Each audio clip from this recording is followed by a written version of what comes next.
Hello, everybody. I'm Howie Hawkins. I was the Green Party and Socialist Party candidate for president in 2020. In this program, Green Socialist Notes is about continuing to educate and advocate for the eco-socialist program that we ran on.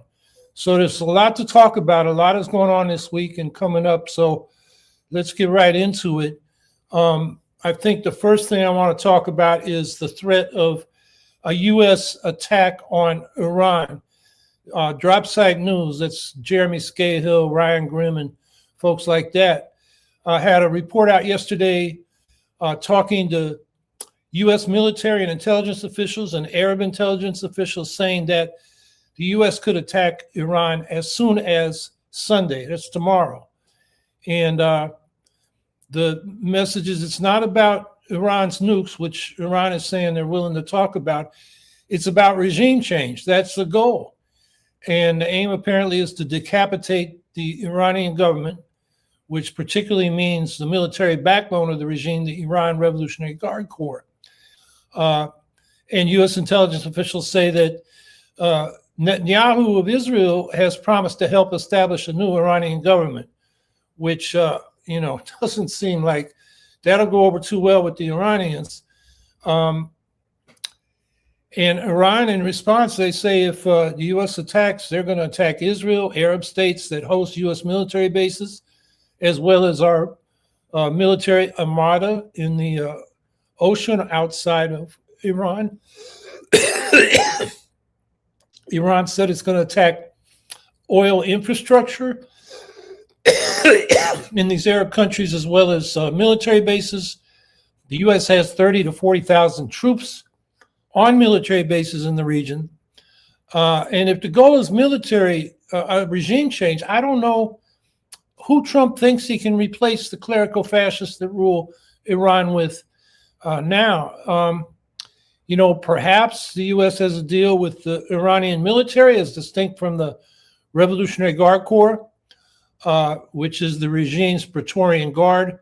But I don't think it's as likely as it was in Venezuela that they have the same kind of intelligence and relations and communications they had with Delcy Rodriguez, Jorge Rodriguez, who's head of the National Assembly, and the Venezuelan military, which, everybody wants to know why they didn't fight back when the U.S. invaded.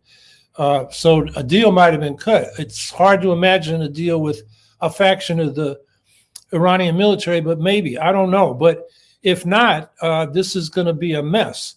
And if anything, it will have Iranians rallying around the flag in face of a U.S. attack. So, it seems really insane, but Trump is insane. The one thing we can do right now is a resolution was introduced yesterday by Senators Kaine and Rand Paul, to say that there's no congressional authorization for the use of force against Iran. And it didn't come to a vote before they had their little weekend break, but everybody should send messages to their senators to support that resolution as soon as possible so we don't, so we can maybe prevent another stupid war. And then another war going on that's not getting much coverage. I've talked about it on this podcast the last couple of weeks, is that thousands of Kurds have been massacred by Syrian and Turkish-backed jihadi militias in northeast Syria, which the Kurds call Rojava. Kurdish military forces have had to retreat from 80% of the land they held a month ago. The Arab tribes in that region who were working with the Kurds have now switched side to the Damascus government. One of the things I think is apparent now is that the Kurdish-led Democratic Confederalism did not fully incorporate the Arabs, or the Kurds could not deliver material benefits that they now think Damascus might. One thing, and we're going to put a few articles about this in the chat, is that the Kurds tried to work through the tribal leadership instead of with the base. In any case, they were working with the Kurds, but now they're not. Gilbert Achkar, who's a Lebanese leftist, has a succinct analysis that we'll put in the chat Another development here is that the Russians, like the U.S., have switched their support from the Kurds, limited as it was, to the Islamists in Damascus. And there's an article by Matt Broomfield that we'll put in the chat on that development.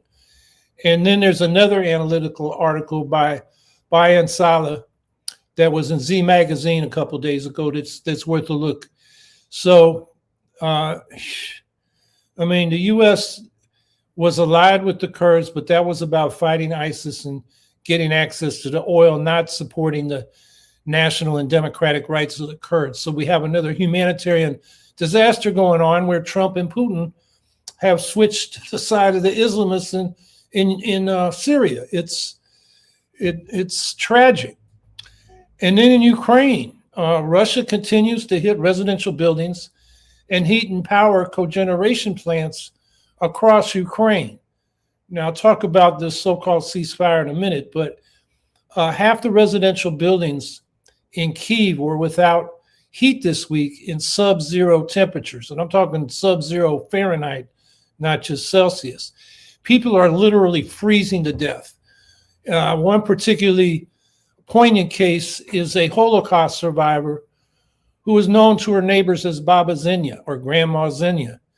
She was found frozen to death and covered in ice at her home in Kyiv. Infrastructures are working round the clock. Infrastructure workers are working round the clock to restore service in dangerously cold weather. And these workers, some of them are dying. 4 died this month since the start of the full-scale invasion. 160 Ukrainian energy workers have been killed and more than 300 wounded since the beginning of the full-scale invasion.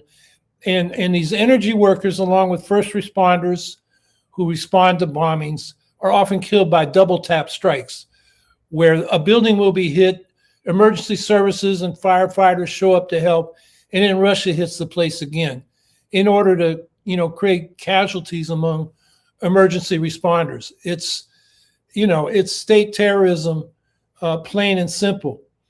An example of that this week was that a passenger train carrying 591 people was hit by Russian drones. They hit the lead locomotive in the first passenger car. 6 people so far have succumbed to their injuries in that attack. They hit a bus yesterday, a civilian bus in Kherson, which is in the southern part of Iran, of Ukraine. And this is far from the front lines. This is just terrorism. Now, Trump announced on Thursday that Putin had agreed to a week-long ceasefire on strikes on Ukrainian energy infrastructure, but didn't provide any details when it started, when it ends. And then the next day, the Kremlin spokesman Dmitry Peskov yesterday said that the ceasefire ends on Monday. Well, on Monday, the temperature in Kyiv is expected to range between 8 below zero and 6 above zero, and that's Fahrenheit. We'll put a link to a brief report on that from Dennis Pilash, who we've had on this podcast about this emergency. And so there's some more stuff we'll put in there about Ukraine as we go along here. And while negotiations were going on in Abu Dhabi last weekend, Russia launched a massive attack of nearly 400 drones and 27 missiles while the talks are going on, so-called peace talks. And Putin, of course, keeps demanding that Ukraine surrender the rest of the Donbass region that Russia has not been able to take. And Putin says, if you don't give it to us in negotiations, we're going to take it by military force. And the narrative you hear from Putin and Trump and the online echo chamber of people that are against solidarity with Ukraine, their narrative is that Russia is winning and will inevitably win. But the reality is, I mean, if you want to put standards on this, Ukraine is winning. Russia has now been attacking Ukraine for longer than the Soviet Union fought the Nazi invasion in World War II. And instead of taking Ukraine in a few days, as Putin had planned with the full-scale invasion, they're still fighting, and they're really not gaining much land. Ukraine regained half the land that Russia initially occupied in the invasion in 2022 by the end of 2022. And then, according to the Institute for the Study of War, and we'll put the link to their report, which was January 15th, the percentage of Ukrainian land that Russia occupied when the full-scale invasion began was 7%. That was Crimea and part of the Donbass.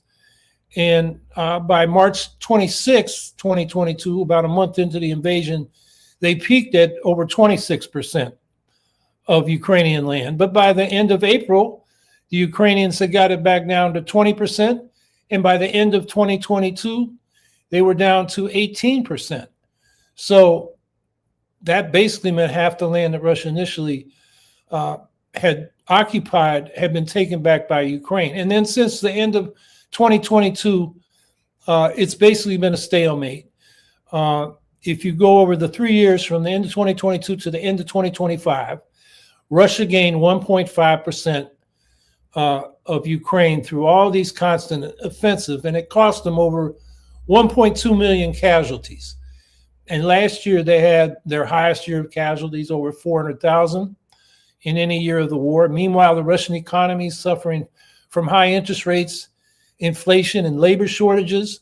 Oil prices are down, and gas sanctions are up. Oil and gas sanctions are up, which is squeezing Russia's state budget.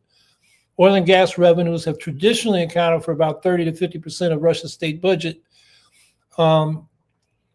But last year, they only accounted for 23% of Russia's state budget. And since August, the price of oil that Russia sells has gone from about $57 a barrel to, I'm trying to remember these numbers, to something like 33.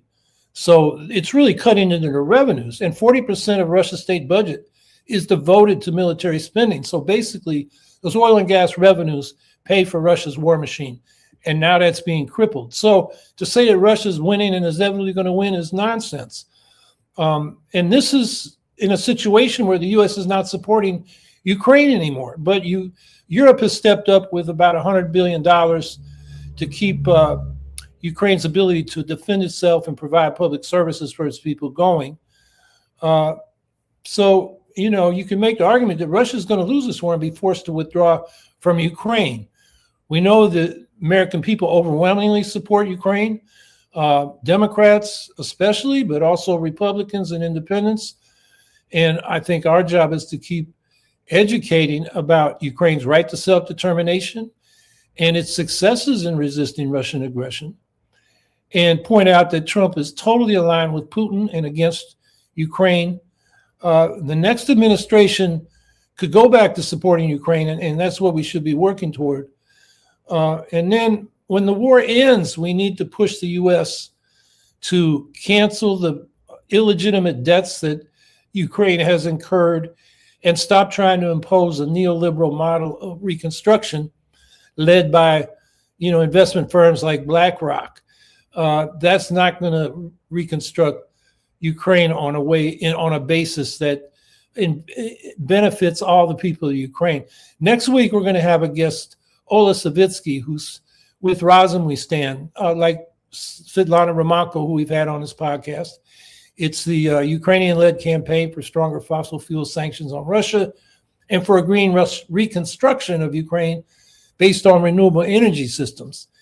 And Ola Savitsky will talk about the corruption scandal and the security issues related to nukes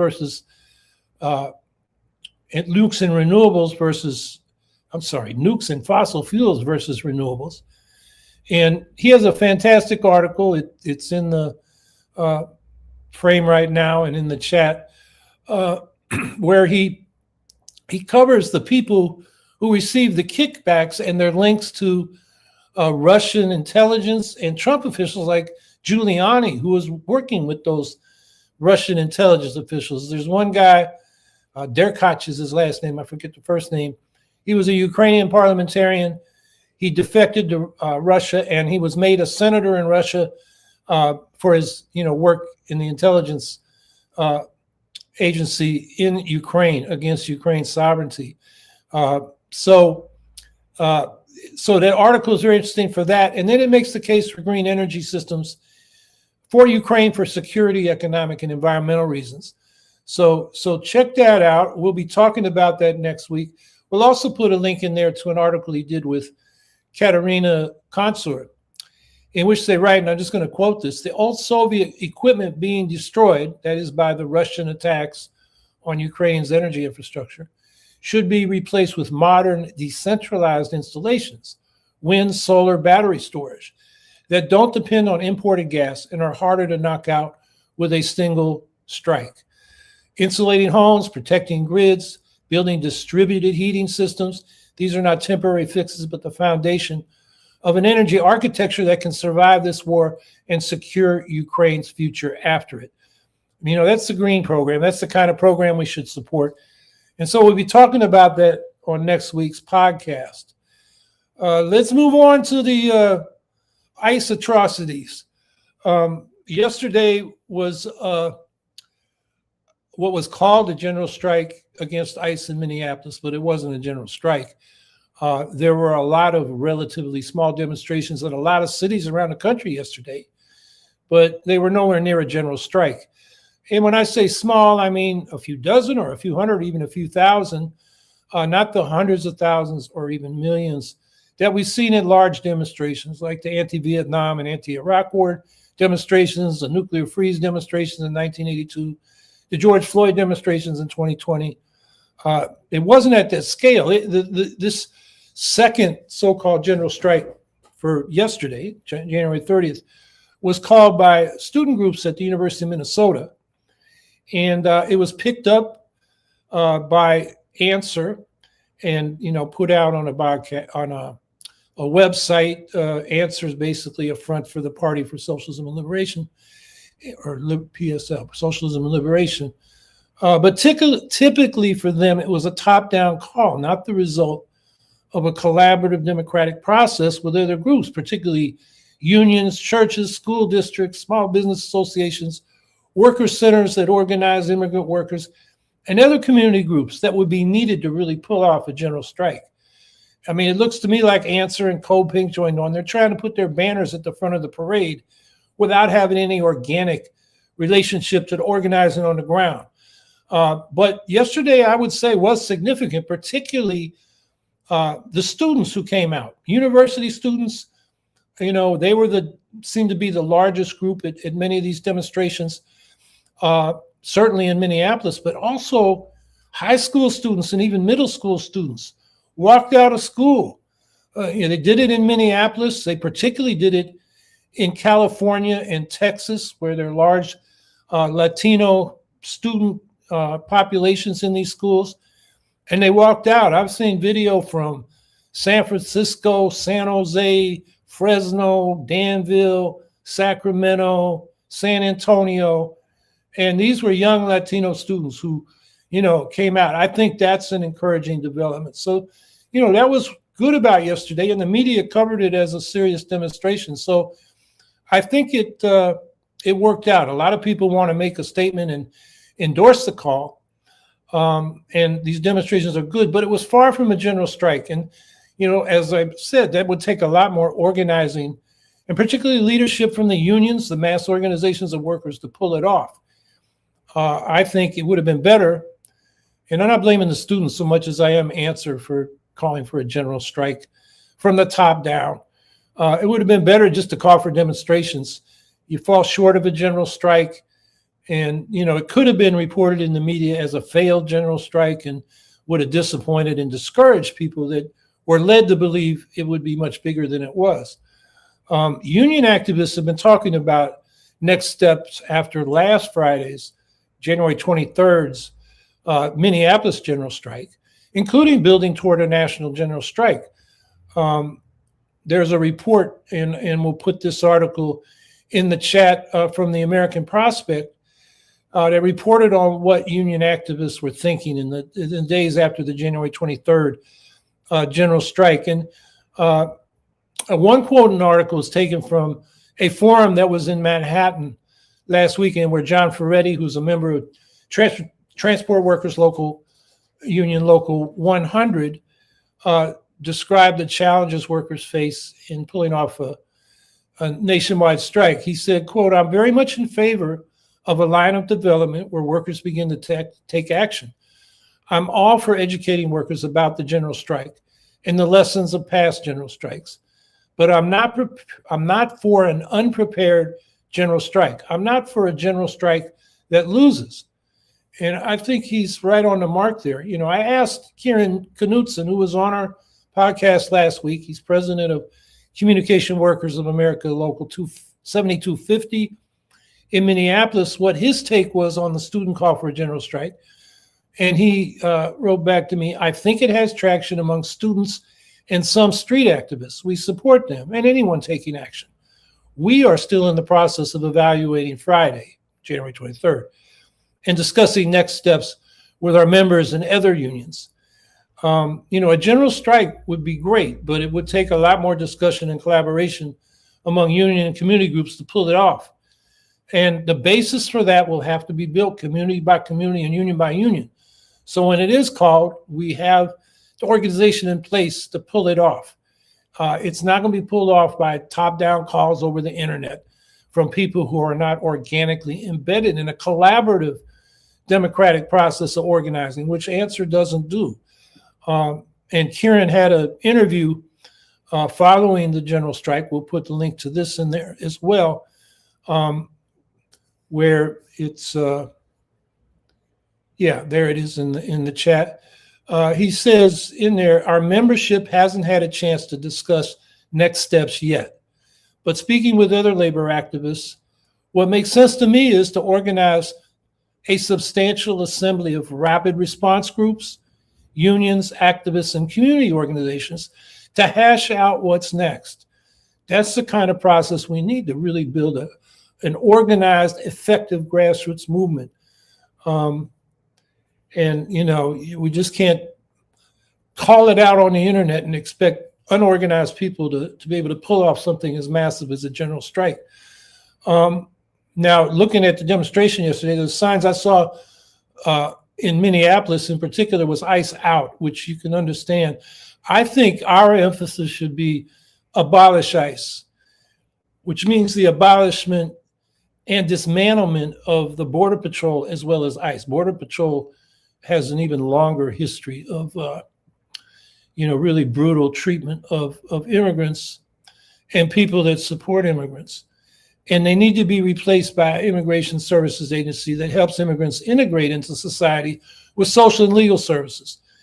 I mean, there are immigrants who commit crimes that can be dealt with by the police and the criminal justice system like it is with anyone else who commits crimes. But having a federal Gestapo snatching people off the streets, not for criminal offenses, but for the minor civil offense of being undocumented, which is about at the level of a traffic ticket, that's a serious criminal human rights crime.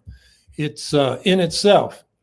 And when we dismantle ICE and Border Patrol, we need to make sure the FBI anti-terrorism section is back to monitoring right-wing terrorist groups, where these guys seem to be prime recruits if they are, lose their jobs at ICE and BP. So abolition of ICE and BP is not, some of the Democrats have picked up on it now in the Congress. So this is a demand that we need to keep giving a profile to.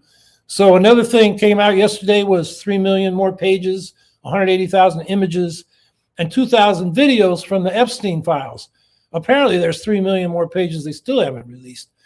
And journalists are now going through this massive information, and you've already probably seen some of the most sensational and lurid allegations of various very serious crimes by Trump and Bill Clinton and other wealthy, powerful men, although I know the victims are saying we've been exposed in some of these documents, and the men who committed these crimes or alleged to are being redacted in what's being released. So this is going to go on. And I'll just say what I'm worried about is that Trump's going to start a war in Iran to divert attention from the Epstein files. which, basically says to us, regime change begins at home. And that means building support for the impeachment of Trump and Attorney General Pam Bondi and DHS Secretary Kristi Noem, and J.D. Vance ought to be included in there for his, egging on the crimes of ICE and Border Patrol. We can't impeach Steve Miller because he's a presidential advisor, not a federal official, but we can take him down by taking down Trump, by impeaching and convicting Trump. And another thing came out yesterday was FBI was commandeered by Trump to grab all the ballots in the Fulton County, Georgia election board. That's the Atlanta area. That's from the 2020 presidential election that Trump lost.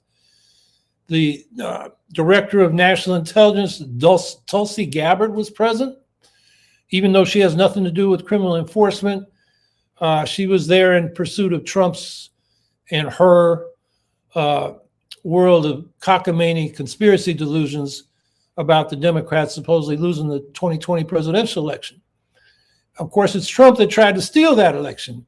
I mean, we all heard the pathetic pleading of Trump to Georgia Secretary of State Brad Raffensperger to find him 11,780 more votes so Trump could win Georgia. Who knows what Trump's minions are doing with these ballots?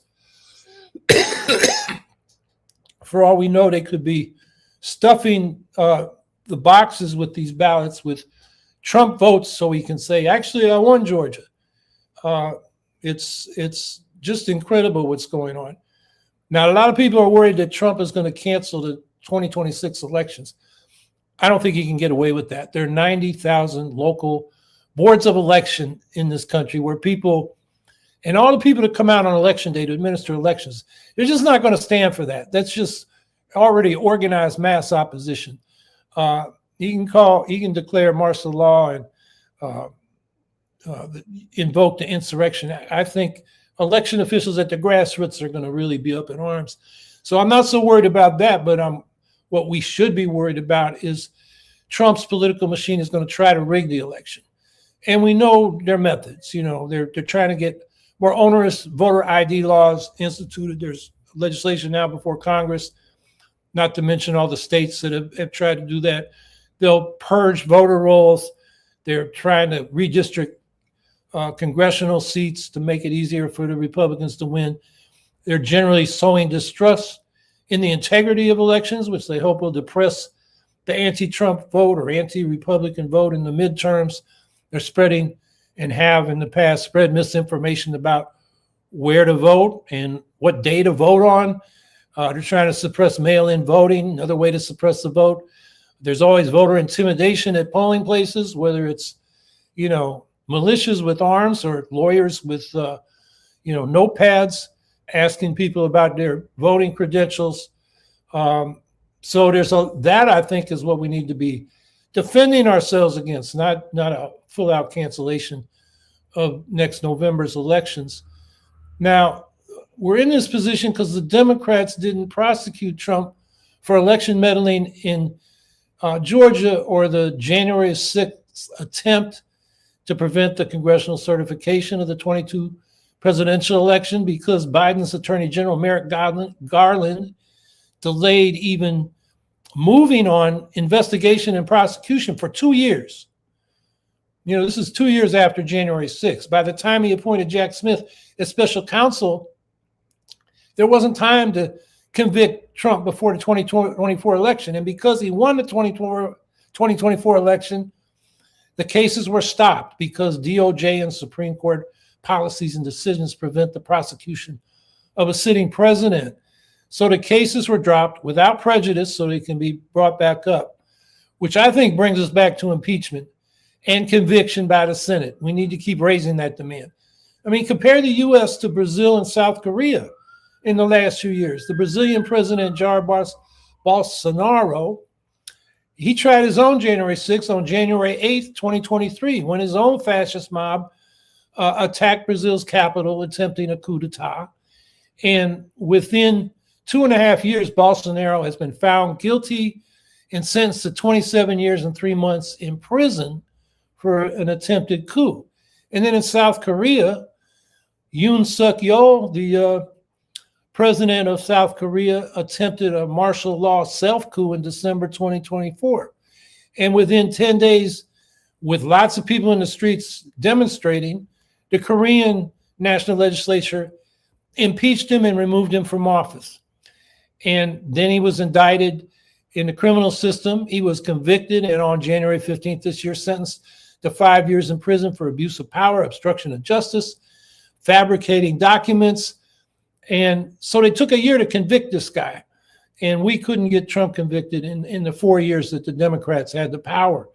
Yoon also faces, he's still, in the legal process, he's facing a trial for insurrection, for which the prosecutors have asked for the death penalty. I'm not for the death penalty, but that's just to say they are serious, and we are not. And, the Brazilian and South Korean presidential coup leaders were in prison within a year or two. And the Democrats under Biden and Attorney General Merrick Garland didn't even start gathering evidence seriously for 2 years.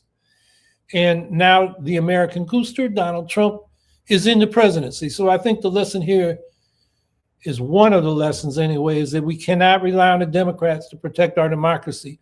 We're going to have to do it on our own through mass movements from below and independent political action. We need to be electing Greens instead of Democrats if we're going to make the kind of changes that we need. So I will stop there. It took 30 minutes, but there was a lot to talk about, and look forward to your comments and questions.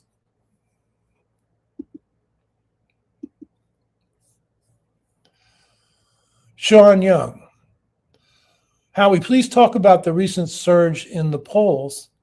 I think you mean the polls, not the pools, for Green Party's endorsement of California governor's race, Dr. Butch Ware. Also, please talk about the importance of coalition building within the Green Party. Okay, I'm not familiar with polls showing that Butch has risen up. If you have a reference, if you could put it in the chat, I would certainly like to see that.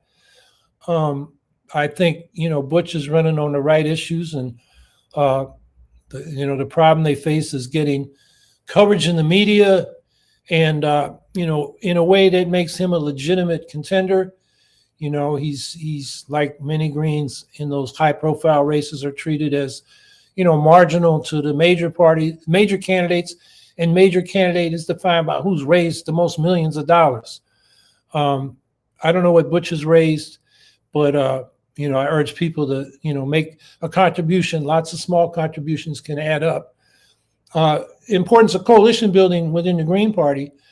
Yeah, we should be supporting each other, even if it's critical support. I mean, I know when I ran for president, I did not get the endorsement of Jill Stein because she didn't like my campaign manager and my press secretary, and she wanted me to fire them before she'd endorse, which seemed to me very petty. I endorsed her despite my fundamental disagreements with her on some foreign policy questions, basically because, the idea of the Green Party is important, and the platform that we stand on, I wanted my vote to be my voice of support for that. So, we're going to have our differences within the Green Party, but we should have a fundamental solidarity, particularly for, our democratic right to run and have a platform. And, when one of us does good, we all do good. And I think, within the Greens, we need to keep that in mind. I will say, I just posted something like this to the National Committee. They're now on Basecamp as well as email this. I think this is on a Basecamp platform about the degree of differences we had in the 80s when we started organizing compared to what we have now. We do have our differences. We do have our debates. Well, we have a lot more political unity in the Green Party today in America than we did in the 80s, where it was all over the map. I mean, we ran up the green flag, and all kinds of people with all kinds of agendas wanted to salute it, and it took a while to work that out. So I think, we got to recognize we're all on the same team, even if we have differences on some issues, and that basic solidarity is fundamental. You can't have a coherent, effective party if people in it aren't supporting each other.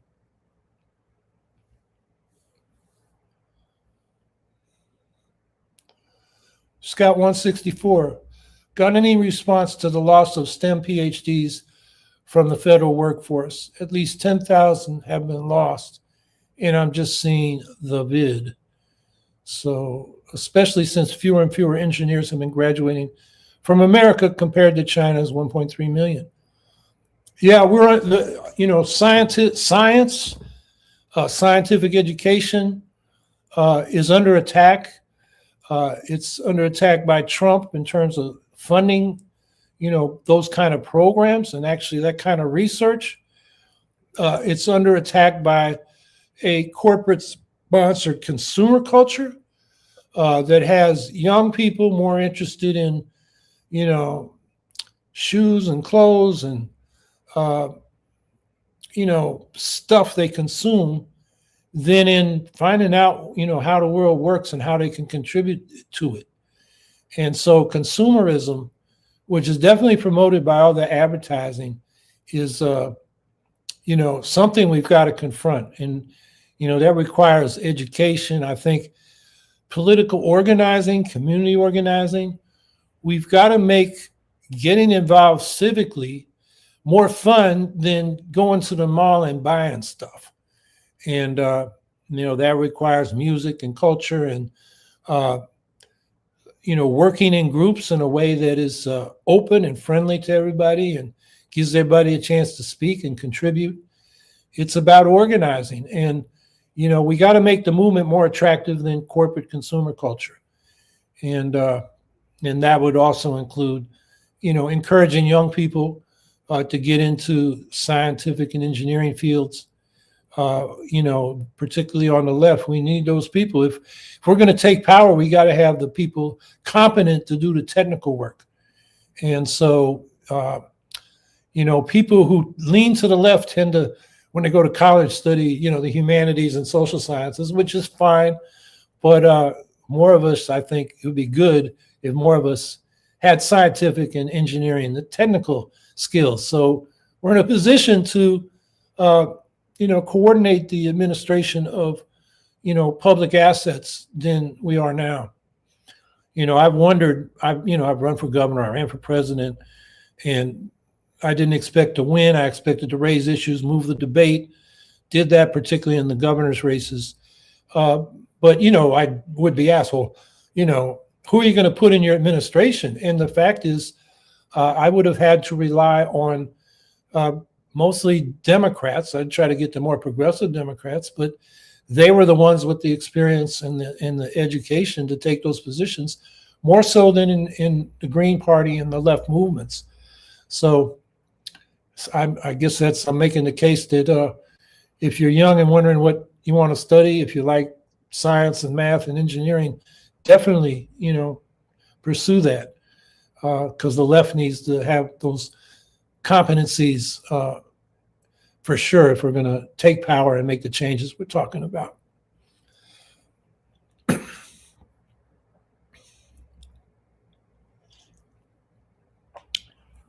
The Green Garrett, Nina Turner this weekend endorsed Butch Ware, and is it being included in a Working Families Meet the Candidate event? That's interesting. I didn't know. I guess I heard a little bit about the Working Families meeting event. I know that Nina was on a Zoom broadcast with Butch Ware where she endorsed him. I think that's how it happened. I know she put it on her Twitter.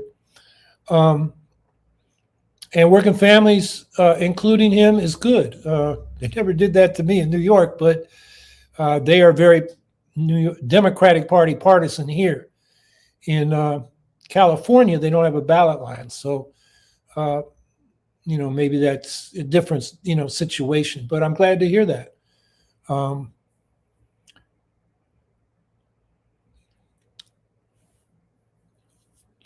Kevin Rosa. Howie, do you think there are any specific measures state and local governments can take to resist the austerity measures in the big ugly bill, or do you think they should brace for impact? There are definitely measures. Tax to rich, progressive tax reform. We need to raise more revenues in a progressive manner at the state and local level. I mean, you followed, Zoran Mamdani getting elected to mayor in New York City, and much of his program depends on getting more revenues, which requires taxing the rich, which his own Democratic Party opposes, starting with Kathy Hochul, the governor of New York. And let's put this in the chat now. I was going to mention it at the end, but I just had an article come out in New Politics called A Sobering but Hopeful Take on Mamdani's Election. And there's a lot to say about that, but one of the keys is he's got to get the tax revenues to implement universal child care, more support for the transit system so he can do his free and fast buses reform. Less publicized, but very important for New York is I think it's $100 billion program. Maybe it's 200 billion, I forget. It's a large number of money needed to build social housing, affordable housing in New York City. And I forget the numbers now. It's probably in the article. That will require a lot of money. So New York City, and I know right here in Syracuse, we're also having a fiscal hard time. And somebody just proposed a land value tax, the old Georgist tax, which would be a more progressive property tax. Its effect in Syracuse may be limited more than other cities because half of our property is tax exempt between the university, the hospitals, the church properties. But still, it would improve it somewhat. I think the real source of revenues in Syracuse is going to be more state revenue sharing, more progressive taxes at both the state and federal level. So I think our answer to austerity is tax the damn rich. Their taxes have gone down. They're paying a smaller proportion of overall taxes than ever.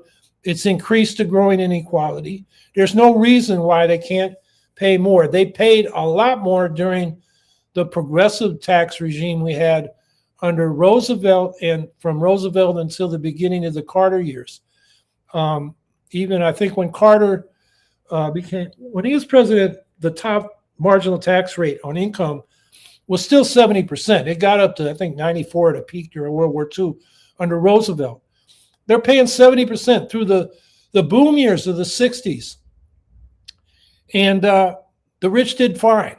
But so did the rest of us, because when the rich have to pay more taxes on their income, it makes more sense for them to invest revenues from their companies back into the company rather than grabbing it as personal income, because they'll be paying more taxes as their income goes up.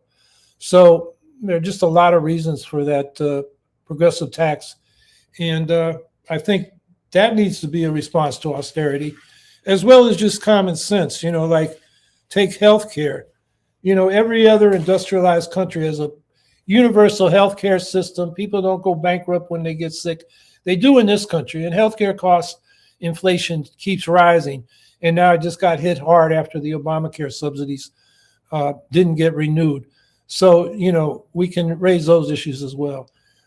But, it's our job, to reject the austerity politics and point out that this is not, economics that we can't control. It is economics we can control, and we have answers for it, starting with tax the rich.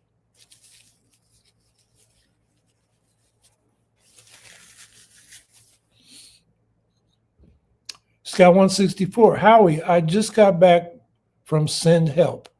I won't spoil the movie, but seeing that film made me think of what method the GOP will be using. Do you think the government will try to find a way to claim the protesters are insane or demanding and thus find ways to declare martial law? Or is this just a conspiracy theory?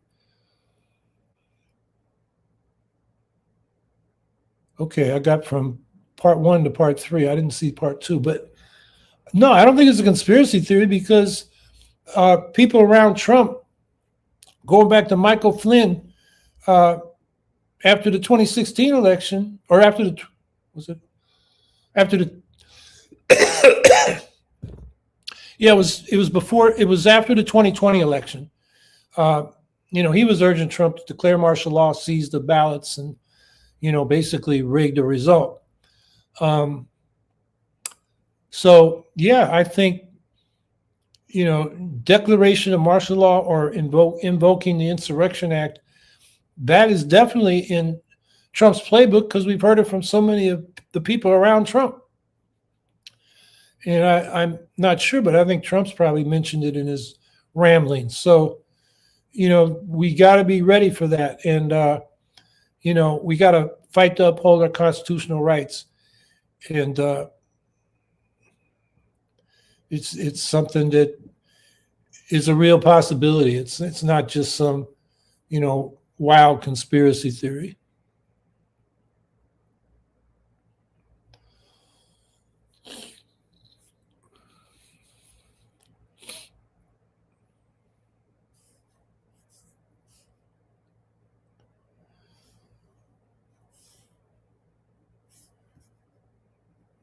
Scout 164, I really hate the way Alex Preddy is being character assassinated by the GOP and ICE by bringing up small things to justify his death. It's fucking gross.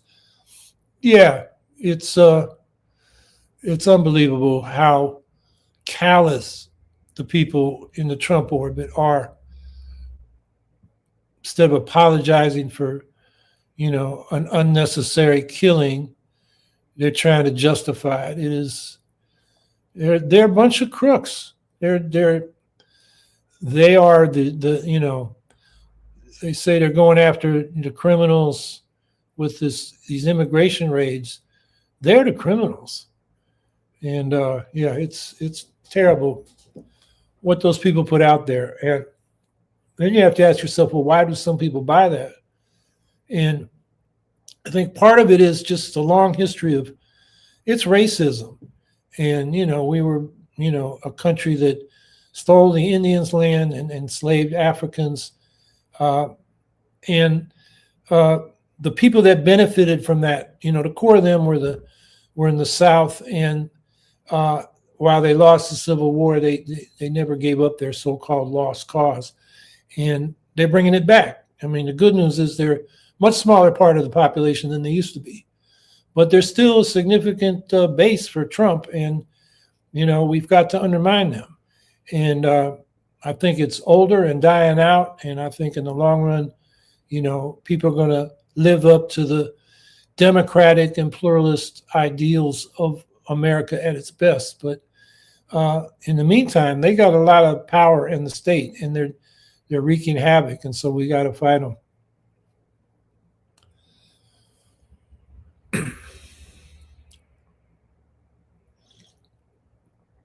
Kevin Rosa, I guess is to Scout 164. The poor are completely screwed. I'm not sure if they'll learn their lesson soon about supporting Trump.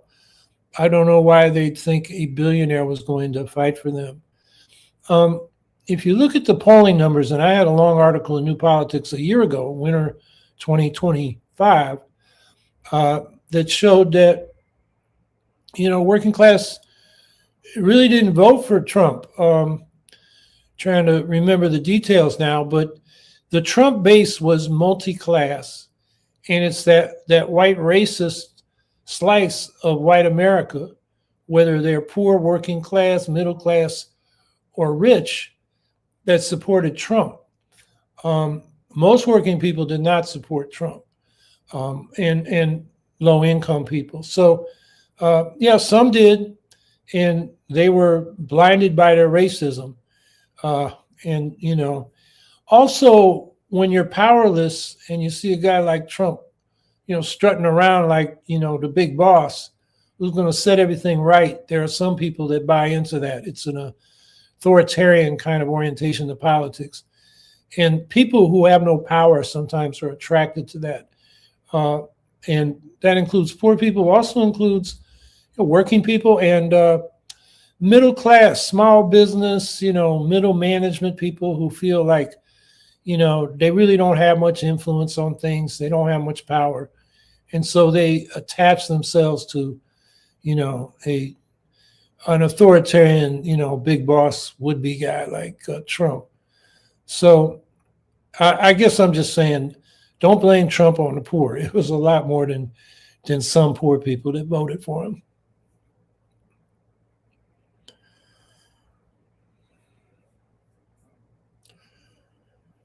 Anthony Au.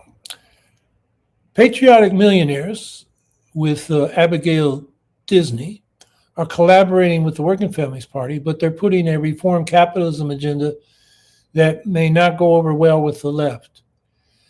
I think that's accurate. Working Families Party is progressive, but not anti-capitalist.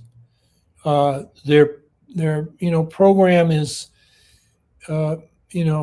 ameliorating the problems that capitalism creates without getting at the root causes. So, the patriotic millionaires, like Abigail Disney, are supporting that. It's not surprising. We've had people like that for a long time. The people that supported Roosevelt, some of them, including his own patrician family, had a lot of money. But they're not talking about system change. And that's where we come in.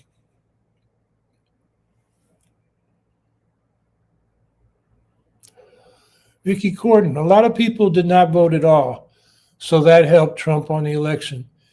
Yes, and one of the things I point out in that article is that a lot of people who voted for Biden in 2020 did not vote at all in 2024 because the Democrats disappointed them. And those people tended to be working class people.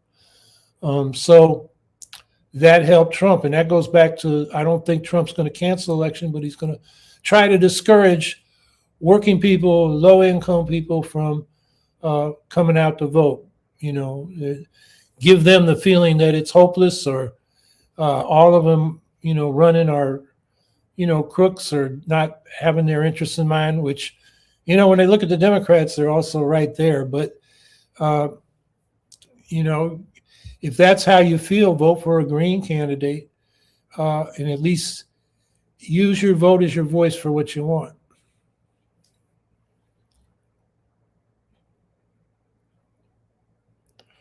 Kevin Rosa. Howie, what are your thoughts on prefab manufactured housing? I think it could play a role in delivering affordable, environmental friendly housing quickly. What do you think? I'm questioning the environmental friendly. I was in construction building homes in the 1970s and 80s. And I know toward the end of that period, a lot of these prefab manufactured houses were coming in, and they had all kinds of adhesives that I think were toxic.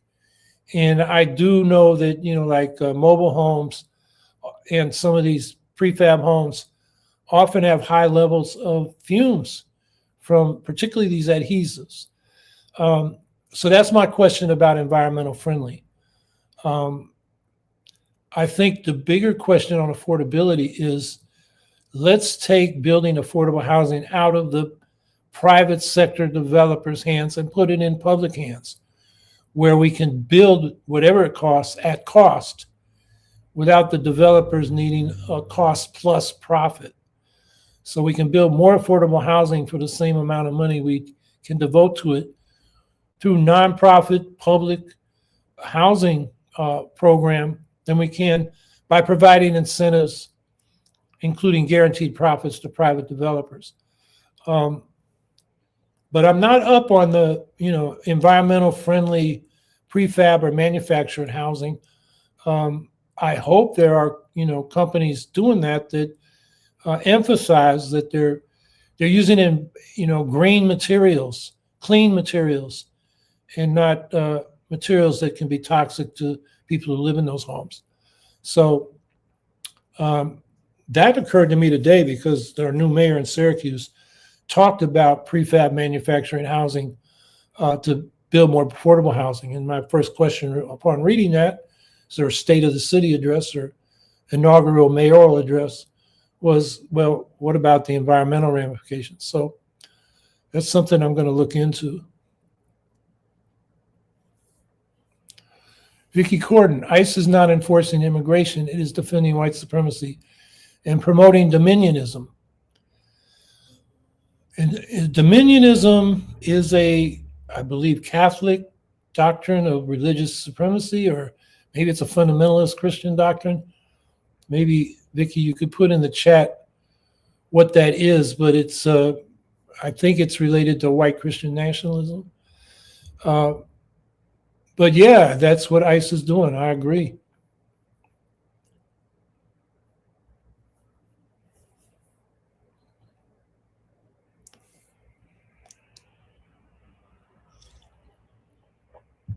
Scout 164, Howie, Russia is beginning to believe it is highly likely Ukraine will be able to have Russia suffer 50,000, I think that's casualties a month.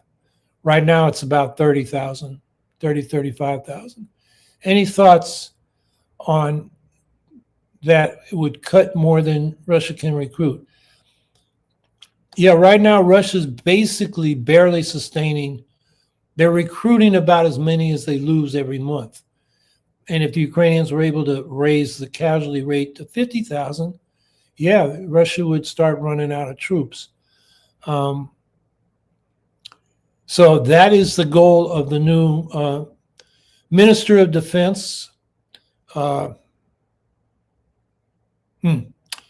had his name is on the tip of my tongue, but anyway, Fedorov. I am concerned, and Dennis Pilash wrote about this on the Sotsiony Ruk, or Social Movement Facebook page, that he's a tech libertarian, in the mold of, the Elon Musk, David Sachs crowd in Silicon Valley. While that's good for the modernization and technological advance of the Ukrainian military, it's also bad for the kind of domestic economic program that will come out of the Ukrainian government, which is already neoliberal for sure. And the libertarian wing in the Ukrainian Rada, or parliament, wants to push that to extremes that people like Elon Musk would love. So I'm a little bit worried about this guy for that reason, but we'll have to see. And anyway, he set the goal of 50,000 casualties a month. We'll see how Ukraine can do that. I think they're looking to use their drones and extend their range so that they can hit the Russian troops as they muster to attack before they actually attack. Far behind the front line. So we'll see.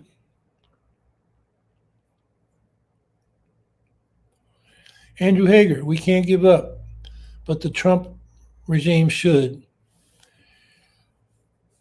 Yeah, it should, but Trump faces legal consequences if he's out of office, and the election meddling in Georgia and the insurrection on January 6th and these other cases are brought back. He's in real legal trouble, and he knows what happened to the presidents of Brazil and South Korea when they tried, to mess with elections or the legal or the democratic process. So he's not going to give up, but we can defeat him.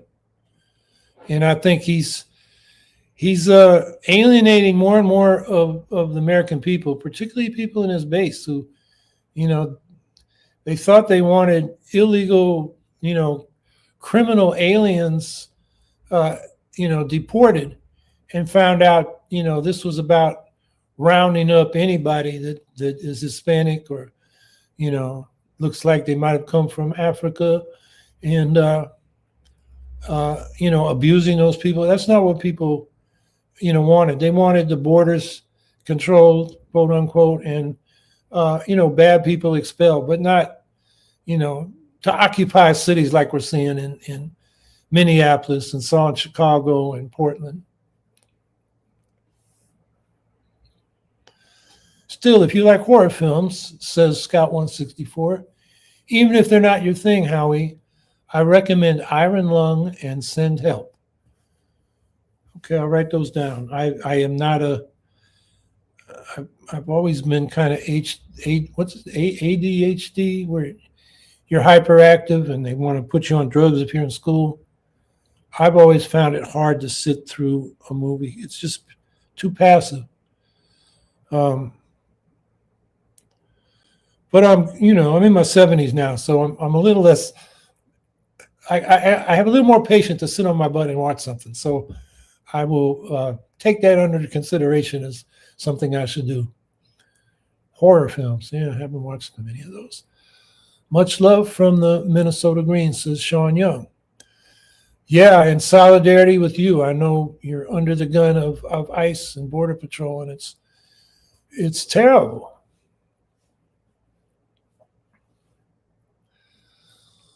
Okay, another hour has passed. We're going to be here next Saturday. As I said, we'll have Ola Savitsky, who is really technically, he knows the engineering and the environmental science around clean energy, and he was working on that before the full-scale invasion. Now he's part of Razum We Stand, which is pushing for stronger sanctions on Russian oil and gas and for rebuilding Ukraine around green energy, which is a struggle inside the politics of Ukraine, which he will also be talking about. So that's what we're going to focus on next week. And I have some other guests. We're just trying to find the days, but we're going to have a lot more guests in the coming weeks than we've had for a while. I guess that's been okay because there's been so much news to talk about. But I'd like to have some other people, make the presentations instead of you hearing me talk all the time. So anyway, next week, Ola Savitsky, and we'll be back here at 3:00 next week. And as I always say, it's really important that people stay active. It makes a difference, and work with a group. It's going to make you feel a lot better and make you a lot smarter, because as you kick ideas around, everybody gets clearer on what needs to be done. So have a good week, everybody, and we'll see you next week.